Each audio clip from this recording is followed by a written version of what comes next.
What's good, YouTube? It's your boy, Blue Blood Sports TV, back at y'all with another one. So, two-division world champion, superstar boxer, Teofimo Lopez is not shy to call out any fighter and have some very choice words for every fighter. He fought against Steve Claggett last night in Florida, in Miami, Florida, and he wasn't impressive for this level of opponent that he was facing off against. He was supposed to dominate, showcase fight. He was calling out Terrence Crawford. He's calling out Gervonta Tank Davis. He's calling out all these fighters for big fights. Gervonta Tank Davis, Terrence Crawford.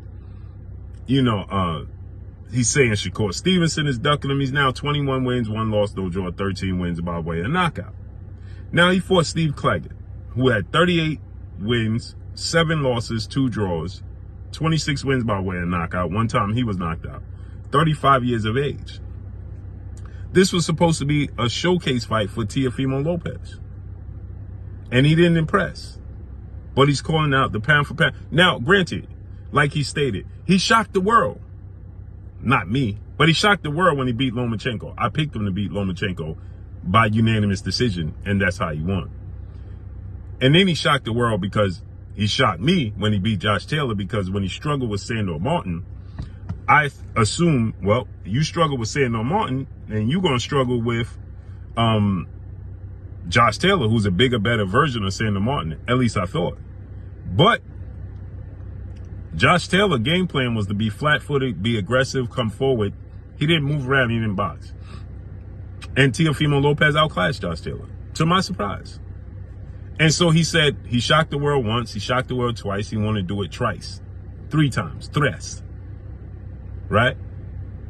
He wants to shock the world by beating Terrence Crawford. But after this performance with Steve Leggett, Terrence Crawford is not even interested. It's not worth his response. But another name came up. That's a world champion at 147. And again, Teofimo Lopez has now had 5 fights at 140 and only 1 knockout. Okay? And that was against Campo. Right? And again, that knockout was, Pedro Campa, it was in the 7th round, but Pedro Campa just faded in the second half of the fight, and he knocked him out. Then he won a decision against Josh Taylor. Sandor Martin, but he got dropped twice, unofficially twice. Sandor Martin struggled with the southpaw, beat Josh Taylor. Jermaine Ortiz, he struggled with that fight. Many people thought Jermaine Ortiz won the fight, including myself. It wasn't a robbery. I could see how people thought Jermaine Ortiz won or Teofimo. And then the Steve Claggett fight. But his power's not translated. So he was asked, if you're going to go to 147 for Terrence Crawford, he's not interested, why not fight the IBF world champion? Become an official 3-division champion. The boogeyman at 147. Since you said you shocked the world against Lomachenko, you shocked the world against Josh Taylor. Well, the boogeyman at 147 is one IBF welterweight world champion, superstar boxer, the phenom as I refer to him as, in Jaron Boots Ennis. Why not fight Jaron Boots Ennis? He said not interested.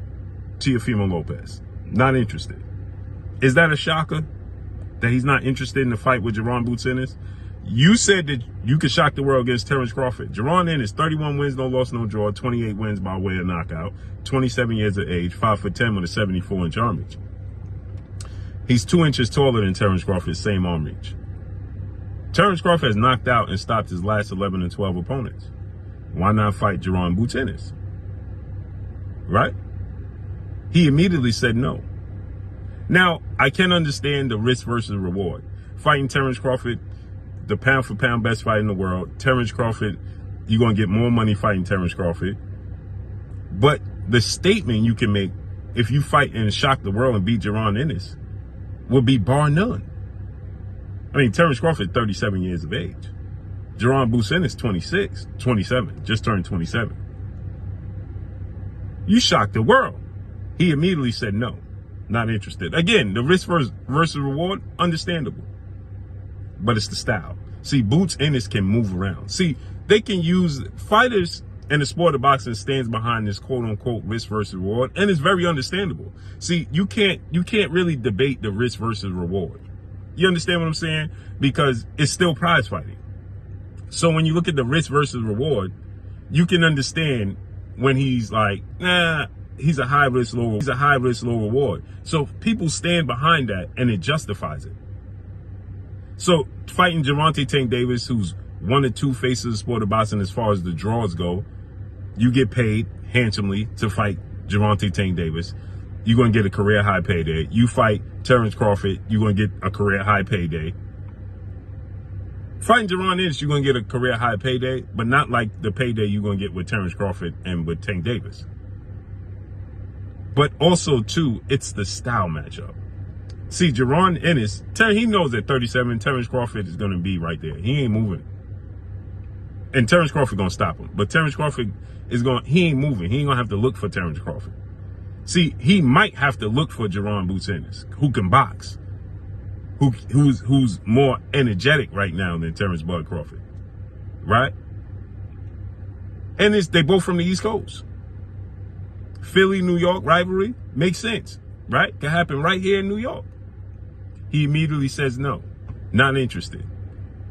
And he can stand behind the notion that it's too high of a risk, too low of a reward. And it's going to be understandable. It's going to be viewed as understandable. But it's more so the style matchup. It's the style matchup that deters him, period. Jaron Boots Ennis, the combination punching, switching from southpaw to orthodox. Teofimo Lopez struggles with southpaws.